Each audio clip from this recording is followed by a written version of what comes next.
भूमिका प्रकाश भाग क्रमांक 29 प्रकरण संख्या 26 पठन पाठन विषय।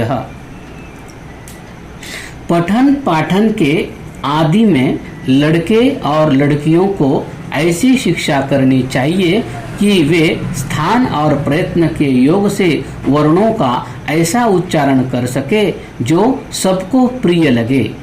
महाभाष्यकार ने कहा है, दुष्टः शब्दः स्वरतो वर्णतो वा मिथ्या प्रयुक्तो न तमर्तमाः स वाग्वज्रो यजमानं हिनस्ति यथेन्द्र शत्रुः स्वरतोपराधात्। महाभाष्य। स्वर और वर्णों के उच्चारण में विपरीतता होने से शब्द दुष्ट कहता है, अर्थात वह मूल अर्थ को नहीं जनाता। जैसे स्थान और प्रयत्न के योग के बिना शब्द का उच्चारण प्रसन्नता करने हारा नहीं होता, वैसे ही स्वर से विपरीत उच्चारण और गान विद्या भी सुंदर नहीं होती।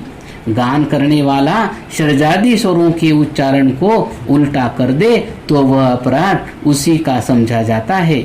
इसी प्रकार वेदादि ग्रंथों में भी स्वर और वर्णों का उच्चारण यत्न से होना चाहिए। जैसे सकल और शकल में सकल संपूर्ण का बोधक है और शकल खंड का वाचक है। विपरीत उच्चारण से शब्द वज्र के समान वक्ता के अभिप्राय का नाश करने वाला होता है। जैसे इंद्र शत्रु में जो इंद्र अर्थात सूर्य की उत्तमता चाहे वह समस्त पद के स्थान में अंतोदात्त उच्चारण करे, और जो मेघ की वृद्धि चाहे वह आदि उदात्त उच्चारण करे। लड़के और लड़कियों को बोलने, सुनने, चलने, बैठने, उठने, खाने पीने, पढ़ने, विचारने तथा पदार्थों को जानने और उनकी योजना करने की भी शिक्षा करनी चाहिए।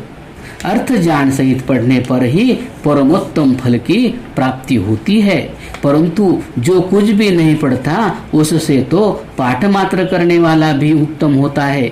जो शब्द और अर्थ के ज्ञान सहित अध्ययन करता है वह उत्तम तर होता है। जो वेदों को अर्थ सहित यथावत पढ़ने, शुभ गुणों का ग्रहण और उत्तम कर्मों को करता है वही उत्तम तम होता है। इस विषय में वेद के अनेक प्रमाण है। यस्तन्न वेद किम ऋचा करिष्यति, ऋग्वेद। जो मनुष्य वेदों को पढ़ के ईश्वर को न जाने तो क्या वेदार्थ जानने का फल उसे प्राप्त हो सकता है? कभी नहीं। स्थानुरयं भारहारः कीलाभूददित्य वेदं न विजानाति योऽर्थम् यो अर्थज इत सकलम भद्रमश्नुते नाकमेति जान विदूत पापमा। निरुक्त। जो मनुष्य वेदों को पढ़ के उनके अर्थ को नहीं जानता वह उनके सुख को न पाकर भार उठाने वाले पशु अथवा वृक्ष के समान है, जो कि अपने फल, फूल, डाली आदि को बिना गुणबोध के उठा रहे हैं।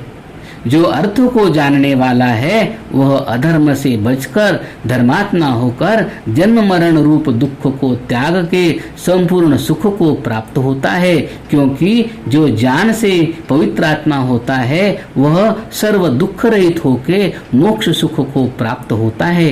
अतः वेदादि शास्त्रों को अर्थ ज्ञान सहित ही पढ़ना चाहिए।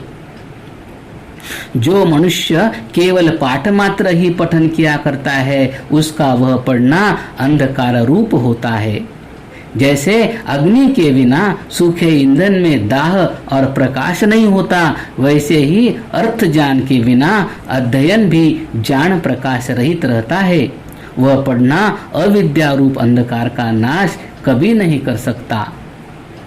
मनुष्यों को वेदार्थ जानने के लिए अर्थ योजना सहित शिक्षा आदि अंगों, मीमांसा आदि उपांगों तथा ऐतरेय आदि ब्राह्मणों को पढ़कर वेदों का यथावत अर्थ जानना चाहिए, क्योंकि नावेद विन्मुनते तम बृहंतम। वेदों को नहीं जानने वाला मनुष्य परमेश्वर आदि सब पदार्थ विद्याओं को अच्छी प्रकार से नहीं जान सकता।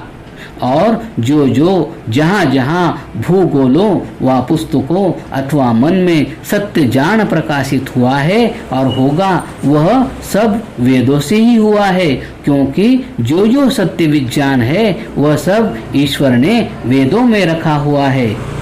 वेदों के द्वारा ही अन्य स्थानों में भी प्रकाश होता है और विद्या के बिना मनुष्य अंधे के समान होता है।